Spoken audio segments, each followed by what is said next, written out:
শিশু বিহার স্কুল বুট দেখা হাস্তেনি কেসা মন্ত্রী অক্রামানিক সরকার তে বিনি লগি সংপাঞ্চালি ভট্টাচার্যি কৃষি সাবুট মানানি নাহার মুঙ্গন হাস্তেনি যত লুকুরকন লেংপ্রা রুগ বিজেপি ni অসমা রখানি শাখা মানিক সরকার সিকাঙ্গ জরা খাজাক তংমানি হাইকেন ফাশলনা হারজাকা ওয়েস্ট ত্রিপুরা লোকসভা চংবারিনি বুট 7 রামনগর বিধানসভা আজক থাইনি বুট আশালো শিশু বিহার স্কুল বুট দেখা হাস্তেনি কেসা মন্ত্রী অক্রামানিক সরকার তে বিনি লগি সংপাঞ্চালি ভট্টাচার্যি বুট ডুমানি জরাও কক্তমা থুনাই রকবাই ককসানানি থাঙ্গাই কৃষি সাবুট মানানি নাহার মুঙ্গন হাস্তেনি যত লুকুরকন লেংপ্রা রুগ বিজেপি ni অসমা রখানি শাখা মানিক সরকার যে অভিজ্ঞতা এটা তো মানে ট্র্যাডিশনাল, এটা নতুন করে বলার কিছু নাই। তারা অনেক আগেই দুই পক্ষ তাদের নিজেদের মধ্যে আসন ভাগটাগ করে ভোটে নেমে গেছে এবং ওখানে বিজেপি একটা আসনও পাবে না, এটা হচ্ছে একটা।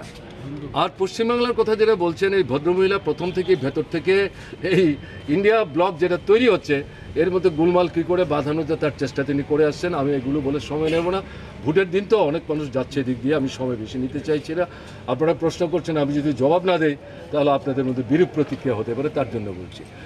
এখন পশ্চিমবাংলায় যেটা হচ্ছে, বিজেপির বিরুদ্ধে লড়াই মানে তৃণমূলের বিরুদ্ধে লড়াই, বিচ্ছিন্নভাবে তৃণমূলের বিরুদ্ধে লড়াই, বিজেপির বিরুদ্ধে কিছু বলবো না, এটা হবে না। ফলে তৃণমূলের বিরুদ্ধে লড়াই, বিজেপির বিরুদ্ধে লড়াই এক দৃষ্টিভঙ্গিতেই ওখানকার বিরোধীরা দেখছেন। মার্ক্সবাদী কমিউনিস্ট পার্টির নেতৃত্বে বামফ্রন্ট এবং একই সাথে কংগ্রেস, তারা একসাথে মিলে লড়াই করছেন। কাজে এই নিয়ে শাসক দলের কটাক্ষ করার কোনো সুযোগ নেই, বরং তারা এই ভোট ভাগাভাগি করে গত লোকসভা নির্বাচনে যে 18টা আসন বিজেপি পেয়েছিল এগুলো তৃণমূলের জন্য পেয়েছে। এবার তৃণমূলও তাদের পুরনো আসন ধরে রাখতে পারবেন কিনা, বিজেপিও সেই আসন জিতে আসতে পারবেন কিনা, এ নিয়ে কিন্তু পশ্চিমবাংলায় প্রশ্ন উঠে গেছে। কাজে আমাদের অপেক্ষা করতে হবে। আমি আগেই বলেছি, আমি গণক না, আমি এখান থেকে সংখ্যা নির্ধারণ করে দিতে পারবো না। ভারতবর্ষে যে রাজ্যের কথা বলছেন, আমি বলছি একটা একটা করে 3-4টা রাজ্যের কথা বলবো। উত্তরপ্রদেশ 80টা আসন, ভারতবর্ষের সবচেয়ে বেশি লোকসভার আসন। জওহরলাল নেহরুর সময় থেকে যেটা আমরা দেখতে অভ্যস্ত, এই উত্তরপ্রদেশে যারা সবচেয়ে বেশি আসনে যেতেন তারাই কেন্দ্রের সরকার তৈরি করতে সুবিধা নেয়। তো এখন পর্যন্ত বিজেপির গত নির্বাচনে উত্তরপ্রদেশে 66 আসনে জয় তারা হাসিল করেছিলেন। এবার তো 66 আসন পাবেন কিনা সন্দেহ আছে, কারণ আপনার সেখানে দেখা গেল 3-4টা দল ইতিমধ্যে সমঝোতা করে আসন ভাগবাটোয়ারা করে তারা ময়দানে নেমে গেছেন। অখিলেশ যাদব এখন নেতৃত্ব দিচ্ছেন, কোনো বিরোধ নেই। ফলে সেই জায়গাটাতে ফলটা কি হবে, এটা বিজেপি সবচেয়ে বেশি উদ্বিগ্ন। আমি কেরালার কথা আপনারা বললেন বলে আমি বললাম, বিজেপির ওখানে কোনো সম্ভাবনা নেই, শূন্য হবে। তামিলনাড়ু 39 আর 41, আজকে সেখানে ভোট হচ্ছে, একটি আসনে বিজেপি সেখানে পাবে না। আপনার এদিক থেকে আমি যেটা বলবো, বিহার 40টা আসন ভাগ করে নিয়েছে। সেখানে গত লোকসভার নির্বাচনে বিজেপি যত আসন পেয়েছিল, এই যে যারা মূল্যায়ন করছেন তারাই বলছেন হিন্দি ভাষী এলাকায় বিজেপির আসন কমবে। তাহলে বিহার অন্যতম, বিহারে বিজেপির আসন কমতে যাচ্ছে। এবং বিশেষ করে যিনি মুখ্যমন্ত্রী, 5 বার জিতে 9 বার মুখ্যমন্ত্রী হয়েছেন, তার থেকে তো বুঝতেই পারছেন। সেখানে সবাই মিলে বলছেন তিনি তো দল পাল্টাপাল্টি করে ক্ষমতার গতিতে বসে থাকার চেষ্টা করছেন। তার দলের লোকরা বলছে এবার তাকে আমাদেরই শিক্ষা দিতে হবে। Let us wait and see, we should wait to see the outcome of this election results. ফলে আমি এই কয়েকটা জায়গা বললাম। দিল্লি 7টা আসন, কংগ্রেসের দিকে তাকায় না আপের দিকে তাকায় না কংগ্রেস। এবার আসন সমঝোতা হলো, 4টা আসনে আপ লড়বে, 3টে আসনে কংগ্রেস লড়বে। এই অপরাধেই তো তাকে নানা অভিযোগ উপস্থিত করে জেলের অন্দরে তাকে বন্দি করে রেখেছে। মনে করছে তাকে যদি ভেতরে আটকানো যায় তাহলে বোধহয় বিজেপির সুবিধা হবে, বরং উল্টো প্রতিক্রিয়া হচ্ছে। এই প্রতিক্রিয়া শুধু দিল্লির মধ্যে সীমাবদ্ধ থাকছে না, সারা ভারতবর্ষে এই প্রতিক্রিয়া ছড়িয়ে পড়ছে। এটা কী হচ্ছে? ভোটের মুখে একটা রাজ্যের নির্বাচিত মুখ্যমন্ত্রীকে জেলখানায় আবদ্ধ করে রাখছে, সুনির্দিষ্ট কোনো মানে প্রমাণ করার মতো তথ্য উপস্থিত করতে পারছে না, এটা নিজেদের মন গড়া অভিযোগ উপস্থিত করে। ফলে আমি ওখানকার কথা বললাম। হরিয়ানা 10টা আসন আছে, ইতিমধ্যে আসন সমঝোতা হয়েছে। পাঞ্জাব প্রায় আসন সমঝোতা করে অগ্রসর হওয়ার চেষ্টা করছে। তাহলে এই যে আমি একটার পর একটা বলছি, গুজরাট, এই যাদের মূল্যায়ন যারা করছিলেন তারা বলছিলেন গুজরাটে যে 26টা আসন আছে বিজেপি বারবার সবগুলো আসনে জিতছে। এবার এই মূল্যায়ন যারা করছেন তারা বলছেন গুজরাটে বিজেপি আসন হারাতে চলেছে, বিজেপি সব আসন পাবে না। ফলে আমি এই কথাগুলো বলছি, এগুলো তো আমার কথা না, আপনারা এগুলো দেখছেন, আমিও আপনাদের মতো দেখছি, তার থেকে এবং পত্রপত্রিকা পড়ছি, এগুলো থেকে মনে হচ্ছে পরিস্থিতিটা একটা অন্য মন নিচ্ছে, অন্য হাওয়া উঠছে এবং অতীতে যেমন আমি বললাম 8-10টা ক্ষেত্রে এরকম পরিবর্তন হয়েছে সব দলগুলো একসাথে হয়ে, এবারও তারা তো 19-এ একসাথে হয়নি, তারা তো 18-তে একসাথে হয়নি, তারা এবারই হলেন, ফলে তার রেজাল্ট আমার তো মনে হয় একটা পজিটিভ দিকে যাচ্ছে। আমাদের একটু অপেক্ষা করতে হবে, দেখতে হবে।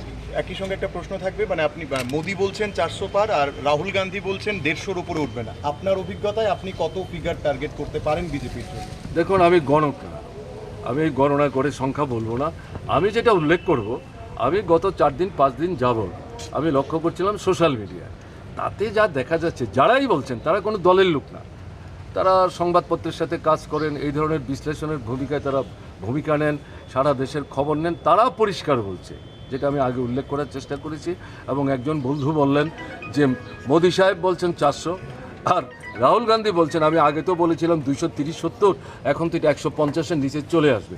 প্রধানমন্ত্রী এসেছিলেন তো, আমাদের এখানে মিটিং করে গেলেন তো, আপনারা দেখেছেন তো, তার তো সেই জেল্লা নেই, তিনি তো এখানে 400 উল্লেখ করেননি, তিনি এখানে আপনার এই সংখ্যা টঙ্কার দিকে যাওয়ার চেষ্টা করেননি, কথাই তো তিনি বলতে পারছিলেন না, তার মুখ দিয়ে কথা বেরোচ্ছিল না, তাকে পরিশ্রান্ত মনে হচ্ছিল, হতাশাগ্রস্ত মনে হচ্ছিল। এর থেকে কী মনে হয় বডি ল্যাঙ্গুয়েজ, এটা দেখলে পরে তার থেকে তো কিছু অনুভব করা যায়, উপলব্ধি করা যায়। কাজে এর থেকে বুঝবার চেষ্টা করবেন এবং আপনাদের কাছে অনুরোধ করব, যদি ভোট দিয়ে না থাকেন, ভোট লুটের প্রক্রিয়া শুরু হওয়ার আগে নিজের ভোটটা কিন্তু নিজেরা দিয়ে আসবেন, এই আমার বক্তব্য। স্যার, একটা শেষ প্রশ্ন থাকে, হাত চিহ্নে ভোট দেবেন, তো সেইভাবে আপনার অভিজ্ঞতা এবং বিপ্লব দেবের পাল্টা প্রতিক্রিয়া আপনার কি থাকে? বিপ্লব দেবের বক্তব্যের পাল্টা প্রতিক্রিয়া করতে যাওয়া নির্বুদ্ধিতা হয়, তাহলে তাকে গুরুত্ব দেওয়া হবে। প্রশ্নটা তা না, এই যে 27টা রাজনৈতিক দল একটা জায়গায় আসলো, যারা বলছে এটা দলীয় নির্বাচন, এই পরিস্থিতিটা কে তৈরি করলো? আরএসএস নিয়ন্ত্রিত বিজেপির 10 বছরের শাসন, নরেন্দ্র মোদীর নেতৃত্বে অমিত শাহ তার সহযোগী, তারাই তো এই পরিস্থিতি তৈরি করছে। ভোগ ভাগ করে ধর্ম, বর্ণ, ভাষা, নদীর জল, রাজ্যের সীমানা, এই নানা প্রশ্নগুলি তুলে মানুষের মধ্যে বিভাজন তৈরি করে অল্প ভোটের ব্যবধানে, কারণ আমাদের দেশের সিস্টেমটা এটাই, ফার্স্ট পাস্ট দি পোস্ট, যেটা আমরা সমর্থন করি না, এই সুযোগ নিয়ে তারা সরকারে আসছে। এটা প্রতিহত করার জন্যই সমস্ত এই যে বিরোধী রাজনৈতিক দলগুলো তারা এসছেন।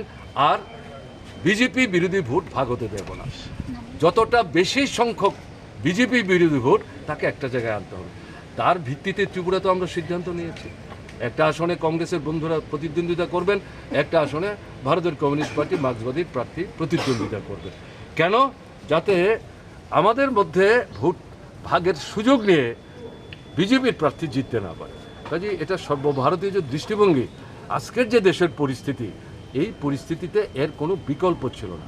আমি আপনাদের বলবো, যেহেতু প্রশ্ন করেছেন, আমাদের দেশে 1977 সালের যে নির্বাচন, অসাধারণ নির্বাচন, নেতৃত্বের বিরাট অংশ জেলখানায় আবদ্ধ ছিলেন, সেখান থেকে স্লোগান নিয়ে বেরোলেন, গণতন্ত্র পুনরুদ্ধার করতে হবে, নাগরিক স্বাধীনতা পুনঃস্থাপন করতে হবে। অসাধারণ, মানে এই যে আবেদন, তাতে সাড়া মিলেছে। প্রথম ভারতবর্ষে অকংগ্রেসি সরকার স্বাধীনতার পর প্রতিষ্ঠিত হলো।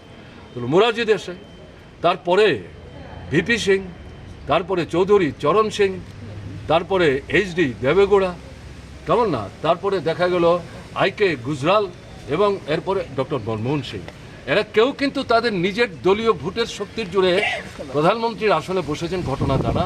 বিরোধী যে দলগুলো, শাসন ক্ষমতায় যারা ছিলেন কেন্দ্রে, তাদের জনবিরোধী, অগণতান্ত্রিক, স্বৈরাচারী যে ভূমিকা, এটাকে প্রতিহত করার জন্য ক্ষমতাচ্যুত করে বিকল্প শক্তির সমন্বয়ে একটা নতুন সরকার তৈরি করার আহ্বান নিয়ে তারা নেমেছিলেন, ফলে এই সাফল্য এসেছে। ভারতবর্ষে এ যাবৎ প্রায় 18 জন প্রধানমন্ত্রী হয়েছে। এই যে সম্মিলিত শক্তির প্রচেষ্টা, তাতে গিয়ে প্রায় 8 থেকে 10 জন এই ধরনের প্রধানমন্ত্রী কিন্তু ভারতবর্ষে তৈরি হয়েছে। এবারও পরিস্থিতি যেদিকে অগ্রসর হচ্ছে, এই নির্বাচনের ফলাফল 4 তারিখ ঘোষণা হবে জুনের, তারপর তো মনে হচ্ছে এরকমই একটা নূতন সরকার হবে, নূতন প্রধানমন্ত্রী ভারতবর্ষ হওয়ার সম্ভাবনা উজ্জ্বল থেকে উজ্জ্বলতর। স্যার, এতদিন বিরোধী দল ছিল ত্রিপুরা মতো, তারা জুট করছে, আর কংগ্রেস সিপিএম একদিকে, বিজেপি ত্রিপুরা মতো একদিকে, লড়াইটা কেমন হবে?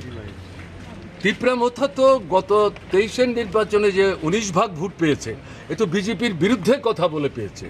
এখন তো এরা বিজেপির পেটেই ঢুকে গেলেন, মথার প্রার্থী কিন্তু সিম্বল হচ্ছে বিজেপি, এটা মথার মধ্যেই গোলমাল। কাজে 19 ভাগ ভোট এটা তিপ্রামথার ভোট না, এটা বিজেপি বিরোধী ভোট। কাজে এই ভোট তো তিপ্রামথা পাবে না, তারা নিজেরাই এখন বিচ্ছিন্নতায় ভুগছেন। ফলে আপনি যে প্রশ্ন করছেন, লড়াইটা খুব ইন্টারেস্টিং হবে, তেজি হবে। এই কারণেই বলছি ম্যাজিক্যাল রেজাল্ট হওয়ার সম্ভাবনা আছে, কিন্তু মানুষকে নির্বিঘ্নে ভোট দিতে হবে, পোলিং এজেন্টকে ঢুকতে দিতে হবে, পিটিয়ে তাদেরকে বের করা যাবে না, তাহলে কি করে হবে। Aba haikeno haste BJP tai ha kotor ni BJP ozma rokno dal bidal kokse samungti shaka haste ni kesa মন্ত্রী অকরা মানিক সরকার রাজাখরা আগলি নিশিমি প্রণব নি ককথুম চিনি খরাং।